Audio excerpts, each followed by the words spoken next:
Itu hidup di Indonesia, makan, Ya, berak, tidur, jajan, dan mm-mm. nyari duit di Indonesia. Kenapa lu rendahin timnas dan pemain timnas lu sendiri? Sampah lu Benar semua. guys. Maaf kalau kami ngomong kasar, tapi ini kata yang pantas buat mereka nih. Pakai bilang Ya, benar. Sintayong harus dipecat lah karena nggak hadirkan trofi. Trofi apa? Trofi Ciki. Siapa pelatih Mm-mm-mm. yang mampu bawa timnas ke semifinal Piala Asia? Ayo sebut siapa kalau lu jago bola. Makanya Benar. mikir tuh pakai otak, jangan pakai Ya, dengkul.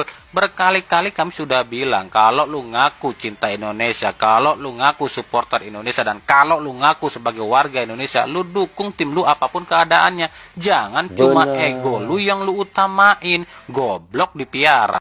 Ya guys, benar guys ya. Nah, saya heran dengan si Bung Towel ini guys ya. Daripada dulu sehingga sekarang, semenjak STY menjadi pelatih, sampai sekarang dia masih tidak berpuas hati dengan apa yang dilakukan oleh STY untuk timnas Indonesia ya. Memang benarlah STY tidak pernah lagi menghadiahkan piala untuk timnas Indonesia. Tetapi kalau kita fikirkan benar-benar ya, ketika di Piala Asia U23, ada tidak di dalam Indonesia pelatih yang bisa membawa timnas Indonesia itu sampai ke semifinal di Piala Asia U23 kemarin guys? Sintayong guys, satu-satunya orang yang bisa membawa timnas Indonesia sampai ke semifinal di Piala Asia. Ini bukan Piala Ciki kayak AFF guys ya. Ini adalah Piala Asia. Walaupun tidak kita menang pun Piala Asia itu, tetapi kita bangga kerana Indonesia bisa melaju sampai ke semifinal di Piala Asia U23 guys. Ini membuat kita rasa bangga dengan STY ini. Jadi sebelum kita untuk mengkritik, sebelum kita untuk menghujat, kita harus fikir apakah yang pernah dibawa ataupun apakah prestasi yang tinggi dibawa oleh STY untuk timnas Indonesia guys ya. Itu sebenarnya harus kita fikirkan secara positif. Kalau kita ini benar-benar rakyat Indonesia, pendukung timnas Indonesia, jangan kita asyik ataupun jangan kita sentiasa mengkritik tetapi tidak ada kemasukan yang untuk timnas Indonesia. Oke, next video guys, mari. Bung Towel saat ini mungkin bisa dibilang sedang ketar-ketir karena mengalami serangan cyber oleh salah satu hacker dengan nama samaran Vault Anonim. Ya gimana gak ketar-ketir sob? Pasalnya si hacker ini disebut telah menyebar nomor ponsel Bung Towel, kemudian juga mengawasi Bung Towel sedang berada di lokasi mana, dan bahkan menyebar sebuah sandi rahasia saat Bung Towel pernah jadi bagian di pengurusan PSSI. Dan sandi terkait air gajah ini juga banyak membuat fans bola tanah air jadi penasaran. Dan sepertinya hacker satu ini juga merupakan fans timnas, pasalnya dia juga terlihat kesal melihat tingkah Bung Towel yang suka. Okey, sebentar kita baca dulu. Vault Enom ya, namanya Enom, merasa paling korban tapi dia agak sadar apa yang dia lakukan sama ini juga termasuk ujaran kebencian dengan menyebarkan kritisi yang bersifat provokasi. Norak itu ketika lu doyan kritik tapi dikritik balik tidak mau. Gimana Towel? iPhone 8 lu udah ngeblank, belum ngetik aja tulisannya loncat-loncat sendiri, itu hurufnya. Upgrade dong ke iPhone 15 Pro Max. Kalau gak punya duit, beli aja Pro Max dulu biar gak kembung itu perut. Pro Max. Jadi udah ya, gak usah merasa paling jadi korban, sedangkan orang yang lu kritik aja gak merasa jadi korban. Wow, luar biasa hackers nih guys. Oke, kita sambung. Memprovokasi lewat pernyataannya dan menyenggol coach Sintayong, baik itu saat berprestasi apalagi saat timnas sedang alami kekalahan. Wah, kira-kira apakah nantinya si hacker ini bakal menyebarluaskan hal yang dia tahu ke publik atau bakal dia simpan sendiri ya sob? Silahkan beri pendapatmu di kolom komentar. Dahsyat ya. Guys, luar biasa hackers nih guys. Dia bisa untuk menghack profil di mana tempatnya Bung Towel, kemana perginya Bung Towel, sampai HP Bung Towel bisa dihacknya. Wih, luar biasa ya hacker Indonesia ini. Saya nggak bisa main-main dengan hacker Indonesia ni guys. Saya takut guys. Saya sangat takut guys. Inilah hacker Indonesia yang kita tahu memang sangat luar biasa ya. Wow, ini bisa bikin Bung Towel ketar-ketir nih guys. Udah menang lawan Arab tapi Bung Towel tetap komen agak lain nih. Komen gimana itu bang? Jadi pasca kemenangan Indonesia lawan Arab, pengamat sepak bola nasional Tommy Welly atau Bung Towel kembali ngasih komentar nih. Kalau sebelumnya pas kalah lawan Jepang, Bung Towel ini kan bilang kalau Shin Tae-yong masih punya malu, katanya lebih baik mundur. Ini pas udah menang pun masih dikomentari lagi sama dia. Towel bilang kalau secara statistik Indonesia kalah jauh dari Arab Saudi, dimana emang secara penguasaan bola Indonesia 20 63,3% berbanding Arab 76,7%. Dia pun mempertanyakan apakah kualitas itu sepadan sama apa yang sudah diberikan melalui naturalisasi. Mimin jujur agak bingung sih apa yang dimau Bung Tawel ini. Soalnya pas kalah bener-bener nyoroti kekalahannya sampai minta STY mundur. Tapi giliran menang masih aja mempertanyakan statistik. Padahal kalau ngomong statistik pas lawan Cina, Indonesia mendominasi permainan loh. Penguasaan bola Indonesia malah 76%. Tapi kan tetap kalah dan yang dihitung juga tetap poinnya. Ini sama kasusnya kayak waktu Arab lawan Jepang, di mana skuad Samurai Biru kalah secara statistik, tapi mereka tetap menang 2-0 tuh di kandang Green Falcons. Jadi harus gimana nih Bung? Mau menang atau statistik bagus nih? Jangan bilang timnas Indonesia yang peringkat 125 ini harus kayak Jerman ya. Wah iya tuh, kalau menurut netizen gimana nih? Okey guys, kita lihat ya, sudah kalah dulu Indonesia dengan Jepang. Oh, memang Bung Tawel sangat menghujat ya ketika itu. Apakah STY tidak mahu mengundur diri, tidak rasa malu. Tetapi apabila menang dengan Arab Saudi pun dihujat juga guys. Saya pun nggak faham sebenarnya Bung Tawel ni guys. Dia ini orang Indonesia kah ataupun orang bukan Indonesia? Kalau dia ini orang Indonesia, pasti dia akan memberi dukungan yang sepenuhnya untuk timnas Indonesia guys. Walaupun saya ini bukanlah 100% orang Indonesia guys ya, saya ini, tapi saya tetap mendukung timnas Indonesia. Seharusnya begitu. Kita makan di Indonesia, kita tidur di Indonesia, kenikmatan tanah air Indonesia semua kita nikmati. Seharusnya apapun yang dilakukan oleh STY dan Pak Erick, kita harus terima saja ya. Maksudnya apa yang dilakukan itu adalah untuk kebaikan timnas Indonesia. Tidak ada untuk memberi keburukan ataupun memberi sedikit pun perkara yang tidak baik untuk timnas Indonesia. Walaupun kita nampak di sini ramai pemain-pemain keturunan yang diambil oleh STY dan Pak Erick untuk bermain di dalam timnas Indonesia guys, tetapi mereka adalah pemain keturunan ya. Pemain keturunan darah daripada Indonesia, daripada nenek moyang mereka ya. Jadi kita harus dukung. Walaupun wajah mereka itu wajah-wajah bule, tetapi darah mereka itu tetap darah Indonesia. Kita harus dukung itu guys. Kerana mereka itu adalah pemain keturunan ya. Jadi apapun, di mana sekalipun kita lihat ada kekurangan yang ada pada timnas Indonesia itu, seharusnya kita memberi kemasukan dan kita harus mencari solusinya untuk memajukan timnas Indonesia. Bukan kita mengkritik, bukan kita menghujat, bukan kita merendah-rendahkan ataupun memburuk-burukkan timnas kita sendiri ya. Walaupun saya lihat Harimau Melaya ya, pasukan timnas Malaysia sering kalah juga kebelakangan ini. Kita tahu sekarang ini Harimau Melaya, timnas Malaysia sekarang ini sedang kejatuhannya. Tetapi kami sebagai rakyat Malaysia guys, kami tetap mendukung iaitu Harimau Melaya ataupun pasukan Malaysia ya. Kerana kita ini tinggal di Malaysia, tanah air kita Malaysia, makan minum di Malaysia. Walaupun buruk macam mana pun pengurusan di FAM itu guys, kita tetap juga dukung Harimau Melaya. Kerana kita tahu itulah satu-satunya pasukan sepak bola kita. Kita harus dukung. Apabila dia menang, kita sanjung. Apabila mereka kalah, kita harus terus mendukung mereka agar kekuatan mereka itu tetap ada pada diri mereka, guys. Okey, kita lanjut. Next. Lalu di unek-unek gue nggak pernah ngomentarin bola. Gue memang hobi bola. Ya. Gue pecinta bola. Tapi satu, bisa nggak sih Pak Ketua yang baru, satu orang itu punya satu klub aja. Jangan satu orang punya saham di sini, punya saham di sini. Karena itu dampaknya negatif. Karena di luar negeri nggak ada yang seperti itu. Ya. Cuma di sini ada ya? Nah makanya, kalau gua buka nggak ada bukti, susah juga. Tapi kan kita kawan-kawan semua. Jadi tahu. karena nanti konflik kalau of interest ya. Kalau emang itu benar ada konflik of interest ya. Nah kalau sekarang misalkan, gue punya klub, Ya. 1, 2. Lu punya klub, 1, 2. Main nih. Kita di belakangnya ketemu, yuk berapa nih gitu kan. Oh gitu kan. Jadi kan gua nggak tahu gitu. Tapi kan maksudnya gua nggak punya data, nggak Iya, punya iya, bukti iya. itu gitu loh. Tapi Ya, kan dari ini berasal pergaulan aja dari gitu. pergaulan sama dari ya gua tahu kan yang ownernya siapa, yang punya siapa gitu loh. Iya. Karena di luar negeri itu kan nggak diperbolehkan kan. Karena itu rawan untuk terjadi ya bisa dibilang Konflik kepentingan. Iya konflik Iya. kepentingan sama match Tapi sebenarnya fixing itu. Lalu di TV One memang beda. Lu lihat dari judulnya, Stay atau Goodbye. Aduh, lebih parahnya lagi apa coba? Lu lihat narasumbernya nih, Bung Akmal dan Bung Towel. Aduh. Dan mereka semua itu ngelawan Pak Sumarji. Ya kita bakal tahu lah isinya apa. Hujatan untuk Sintayong. Kayaknya mereka berdua ini kalau misalnya nggak menghujat Sintayong ya, nggak makan. Serius. Ini diadu lagi. Pak Sumarji sama Bung Towel. Aduh, ya udah jelas isinya cacian Towel sama Sintayong. Kalian berdua itu udah ngasih apa sih sama timnas sampai sebenci itunya? Belum lagi nih Bung Akmal bilang Sintayong hoki. Bung. Duh, kali ini gua nggak setuju sama lu.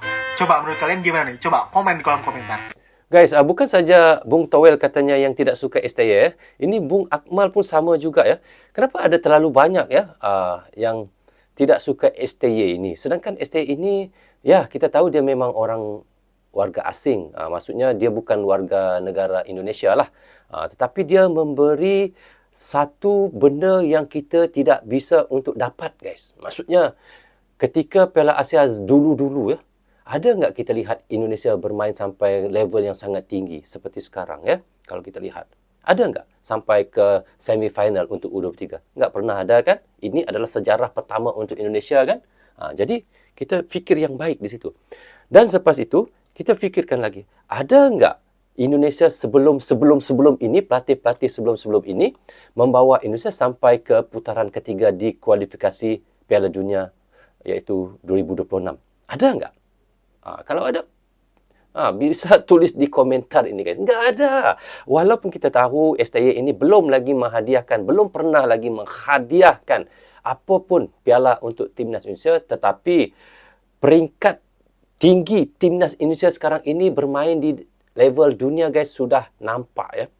Kini kita lihat sebelum ini kalau Vietnam, kalau Thailand sudah pernah pergi ke kualifikasi Piala Dunia untuk putaran ketiga, tetapi memang benar mereka pernah juga. Tetapi mereka tidak pernah mengumpul poin setinggi seperti timnas Indonesia, iaitu 6 poin guys.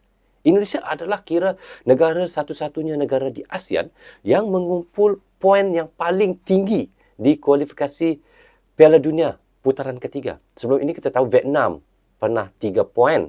Nggak salah saya, Thailand 4 poin. Dan Indonesia lah yang paling tinggi sekali hingga ke 6 poin guys. Jadi walaupun STY belum pernah lagi menghadiahkan piala, tetapi kita nilaikan sendiri, iaitu betapa tingginya sekarang, iaitu mata dunia melihat timnas Indonesia. Itu yang kita mahu fikirkan, fikirkan dan renung-renungkan. Ya, oke, next video. Ada yang tahu kenapa Towel sampai sengotot ini? Padahal ya si Towel ini sudah 2 kali loh diperingatkan oleh hacker ini. Bahkan data-data Towel sudah sempat dibocorkan ke publik. Dan bukan cuma data dia saja. Data keluarganya pun pernah disebar luaskan oleh hacker ini. Lalu, keluarganya juga pernah diserang di media sosial. Sampai-sampai rumah Towel aja pernah diteror. Lantas, kenapa dia ini tidak mau mundur dan tetap cari masalah saja? Bukan karena Towel ini membela yang benar, tapi memang Towel dan sekutunya sudah terorganisir, dan pastinya mempunyai tujuan lain dong. Makanya dia sampai sengotot ini untuk terus nyinyirin Sintayong. Nah, di sini dan dari sini saja harusnya kita tahu ya, perbedaan sifat antara Towel dan Justin, walaupun sudah bersekutu nampaknya, tapi Justin ini meskipun suka mengkritik dia, masih sayang keluarganya. Emang dia nyari duit buat keluarga kan? Daripada keluarganya dalam bahaya yang mending mundur saja, beda dengan Towel itu. Nampaknya mungkin bisa buat 7 turunan, sampai dihujat segitunya. Bahkan sampai keluarganya terancam tak takut sedikit pun. Saya pribadi ada salutnya juga. Salutnya itu ada orang yang seperti ini dan masih bisa bertahan dari gempuran netizen dan bahkan hacker. Jadi apa sebenarnya yang dia perjuangkan? Sampai-sampai rela keluarganya terusik. Bahkan semua datanya disebarin masih tetap kokoh untuk nyinyirin dan cari minusnya Sintayong saja. Ada apa sebenarnya? Kalau hanya sebatas uang saja, kayaknya menurut saya tidak mungkin sampai segininya.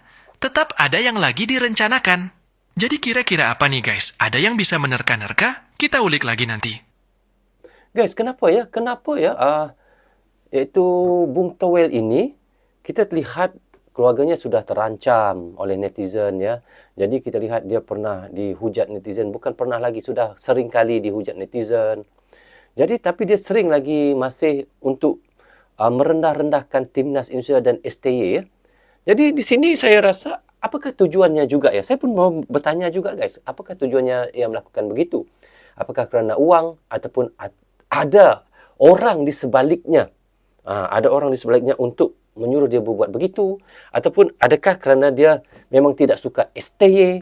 Apakah kerana dia memang mengharapkan yang STY itu out daripada timnas Indonesia? Mungkin itu baru membuatkan hatinya puas. Saya pun tidak tahu guys. Jadi teman-teman yang tahu mungkin bisa komen di bawah komentar ya. Okay, Kontroversi ada apa dengan Towel memanas setelah Bung Towel melontarkan kritik pedas terhadap Shin Tae-yong, menuduhnya gagal membawa perubahan untuk timnas Indonesia. Kritiknya terhadap kebijakan naturalisasi pemain juga menuai kecaman. Publik pun merespons dengan tagar boykot Towel, menjadikannya bulan-bulanan pecinta sepak bola Indonesia. Bagaimana pendapat Anda tentang Bung Towel? Tulis di kolom komentar. Kontroversi. Gue sebenarnya sudah tidak mau bahas Bung Towel lagi, tapi ada yang request pakai namanya Towel imut lucu sampai bikin email. Aduh, pusing kepala gue nih. lucu. Udah gitu requestnya cuma bang bahas Towel gitu doang. Apa yang perlu dibahas dari Bung Towel? Lihat bagaimana story terbarunya ST, pelatih paling drama. Harusnya punya malu. Waktunya untuk sepak bola yang lebih jujur. Apa yang perlu dibahas lagi, men? Ini sedang berada di atas angin. Karena awalnya semua hampir tidak setuju dengan statement dia yang bilang STY out dan sebagainya. Tapi semakin kesini, publik pendukung STY sudah mungkin perlahan-lahan juga berkurang. Ini yang menjadi problem. Dia happy lah lihat tuh, dengan pede lihat selfie begini nih. Gini nih. Nah gitu. Happy banget dia. Tahu deh. Janganlah namanya Towel terus tuh. Bener gue mah. Ya, tapi thank you dukungannya. Tapi namanya emailnya sampai bikin email begitu. Gue sebenarnya sudah tidak. Oke guys kalau kita lihat ada juga impak apa yang dia lakukan kepada sepak bola Indonesia ya. Maksudnya sekarang ini Bung Towel inilah dia kerap sekali melontarkan tidak suka dengan STY ya. Dan sehingga kan ada semakin ramai pengikut-pengikut yang mengikuti Bung Towel ini untuk membenci STY guys. Okey, di sini saya mau katakan ya kepada pengikut-pengikutnya ataupun untuk Bung Towel sendiri ya. Apapun buruk bagaimanapun STY ataupun sepak bola Indonesia, kita tetap terus untuk memberi dukungan penuh kepada STY ya untuk timnas Indonesia, kerana kita harus mendukung. Kerana apa guys? Saya sendiri di ASEAN ataupun di Malaysia ini terus mahu mendukung timnas Indonesia kerana kita mahukan Indonesia ini satu-satunya akan melaju ke Piala Dunia di ASEAN guys, di Asia Tenggara ini. Jadi apabila Indonesia melaju ke Piala Dunia, ini adalah salah satu dunia untuk melihat bagaimana sepak bola ASEAN ini sekarang bertambah maju. Daripada nama Indonesia yang pergi ke Piala Dunia tadi, orang akan melihat Thailand, Malaysia, Singapura dan negara-negara lain lagi seperti Vietnam. Mereka akan respect dengan kita bahawa negara ASEAN ini bukan bisa dipandang sebelah mata lagi, kerana di negara ASEAN semakin banyak negara-negara yang akan lolos ke Piala Dunia selepas Indonesia. Itu yang kita mahukan. Itu yang kita mahukan untuk ASEAN kita, bahawa kalau tidaklah dapat 3 ataupun 2 negara yang pergi ke Piala Dunia, cukup dulu 1 negara pergi ke Piala Dunia, iaitu Indonesia yang pertama ya untuk ASEAN. Mungkin insya-Allah lagi 4 tahun akan datang mungkin diikuti oleh Malaysia, mungkin diikuti oleh Thailand, mungkin diikuti oleh Vietnam, dan kemungkinan sekali Piala Dunia ada 3 negara pergi di ASEAN ini. Contohnya Indonesia, Vietnam ataupun Malaysia ataupun Thailand yang akan pergi serentak sekali pergi ke Piala Dunia. Wah, waktu ini guys, makanya makin banyak guys player-player di ASEAN, di Asia Tenggara ini akan menjadi incaran pemain-pemain daripada klub-klub Eropah guys. Percayalah cakap saya guys ya. Ini yang kita mahukan sebenarnya. Bukan kita mengkritik, bukan kita menjatuhkan timnas kita, tetapi kita harus dukung apa sekalipun ya. Okey. Jangan banyak bacot. Itulah ucapan marah dari mantan pemain timnas Indonesia Greg Nwokolo kepada Bung Towel dan kawan-kawan. Hujatan dan kritikan yang tak henti-henti terhadap Shin Tae-yong membuat Greg Nwokolo geram dan prihatin. Greg Nwokolo meminta kepada Bung Towel, Coach Justin, hingga antek-anteknya untuk tidak banyak bacot dan lebih baik diam saja. Karena hal tersebut dapat menjatuhkan mental pelatih hingga mental para pemain timnas Indonesia yang tengah berjuang di ajang kualifikasi Piala Dunia 2026. Greg Nwokolo tak mau mental yang sudah dibangun sejak lama oleh Shin Tae-yong hancur begitu saja di tangan para pengamat tak bertanggung jawab. Okey, kita lihat. Di sini Greg Nwokolo pun sampai memberi pesan kepada kawan-kawan teman-teman Bung Toel dan termasuk Bung Toel sendiri. Jangan mengkritik, jangan menghujat untuk STY dan pemain-pemainnya ya. Kerana kita tahu sekarang ini STY dan juga player ataupun anak buah STY, pemain-pemain timnas Indonesia sedang berjuang untuk lolos ke Piala Dunia, guys. Kalau sentiasa dihujat, sentiasa dikritik, ini akan menjatuhkan mental mereka. Ini benar-benar bikin mereka akan rasa kecewa, guys. Apabila, ya, seperti kita sedang bertanding ya, dalam satu ajang, tetapi kita sering dikritik, sering dihujat. Jadi mental kita untuk menang itu semakin down, guys, semakin jatuh. Jadi di situ akan mengganggu mental-mental pemain-pemain timnas Indonesia. Jadi saya nasihatkan kepada pemain-pemain timnas Indonesia juga, kalau bisa jangan ambil peduli ya tentang apa yang dikatakan oleh orang-orang seperti Bung Toel dan teman-temannya ya. Kita simpan benda ini di belakang dan kita bawa ke hadapan adalah mental juara kita. Itu yang saya mahu katakan. Okay? Siapa dalang di balik Towel menjadi pertanyaan panas setelah Bung Towel terus melontarkan kritik pedas terhadap Shin Tae-yong dan timnas Indonesia. Tuduhannya terhadap pelatih dan kebijakan PSSI memicu spekulasi. Apakah ini murni opini pribadi atau ada kepentingan tersembunyi di baliknya? Warganet semakin geram, menyerukan tagar boykot Towel, menjadikannya figur paling kontroversial di dunia sepak bola Indonesia. Menurut Anda siapa sebenarnya dalang di balik Towel? Tulis pendapat Anda di kolom komentar. Oke guys, seperti yang kita reactionkan tadi, dikatakan kritik yang dilontarkan oleh Bung Toel terhadap Shin Tae-yong yang tidak hanya terbatas pada aspek teknis permainan guys, tetapi juga mencakup keputusan STY dalam memilih pemain naturalisasi. Dan Bung Toel menilai bahawa beberapa pemain naturalisasi belum memberikan dampak yang sangat signifikan bagi tim. Dan ia mengajak netizen untuk tidak membeda-bedakan antara pemain lokal dan naturalisasi. Itu yang diajak oleh Bung Toel. Guys, apa yang kita lihat menanggapi kritik tersebut, STY menunjukkan sikap yang profesional dengan menyatakan bahawa kritik merupakan bahagian iaitu dari perkembangan sepak bola. Ia menyadari bahawa tidak semua orang akan menyukainya sepenuhnya dan menganggap keberadaan pengkritik sebagai elemen penting untuk kemajuan. Itulah STY guys ya. Meskipun demikian, STY mengakui bahawa terkadang ia merasa kesal dengan kritik yang dianggapnya tidak berguna. Terutama kita lihat ketika ia merasa telah bekerja keras dan memberikan yang terbaik ya. Jadi di sisi lain, insiden iaitu peretasan data pribadi Bung Toel oleh oknum yang tidak bertanggungjawab guys menimbulkan kekhawatiran mengenai keamanan dan privasi individu yang terlibat dalam dunia sepak bola. Dan tindakan peretasan ini tidak hanya melanggar hukum, tetapi juga dapat menciptakan iklim yang ketakutan yang menghambat, iaitu diskusi dan kritik itu konstruktif ya, yang diperlukan untuk kemajuan olahraga ya. Ini yang berlaku pada Bung Toel ya, sehingga kan ada hacker untuk menghentikan apa yang ia lakukan guys. Tetapi kita lihat Bung Toel sangat kebal, seperti ada orang di sebaliknya ataupun ada orang yang di belakangnya guys ya. Jadi sebagai masyarakat yang peduli terhadap perkembangan sepak bola nasional guys, pentingnya untuk menjaga keseimbangan antara memberikan dukungan dan menyampaikan kritik ya. Kritik yang disampaikan dengan cara yang membangun dapat menjadi pendorong bagi perbaikan. Jadi sementara dukungan yang tulus akan meningkatkan semangat para pemain dan pelatih juga. So guys, dengan demikian kita lihat diharapkan timnas Indonesia dapat terus berkembang dan meraih prestasi yang membanggakan di kancah internasional untuk akan datang ya. Jadi keberhasilan ini sebenarnya keberhasilan tim. Tidak hanya bergantung pada pelatih dan pemain, tetapi juga pada dukungan moral dan seluruh elemen masyarakat. Ketika kritik diarahkan untuk membangun guys dan mendukung, kita membantu menciptakan lingkungan yang kondusif bagi kemajuan olahraga Indonesia. Jadi mari kita fokus pada tujuan bersama, iaitu melihat timnas Indonesia berjaya dan menginspirasi generasi muda untuk bermimpi dengan lebih besar lagi. Dan apa yang kita mahukan dan apa yang kita harapkan untuk timnas Indonesia adalah lolos ke Piala Dunia 2026. Itu yang kita mahukan sebenarnya. Jadi guys, bagaimana pandangan teman-teman? Teman-teman bisa komen di bawah komentar ya. Jadi rasanya sampai di sini saja untuk reaction kita kali ini. Apapun saya ucapkan terima kasih kepada anda yang sentiasa mendukung Brozo Channel daripada dulu hingga sekarang. Dan bagi teman-teman yang baru saja hadir, jangan lupa klik butang subscribe guys. Tanda dukungan teman-teman kepada Brozo Channel yang baik semuanya datang daripada Allah SWT.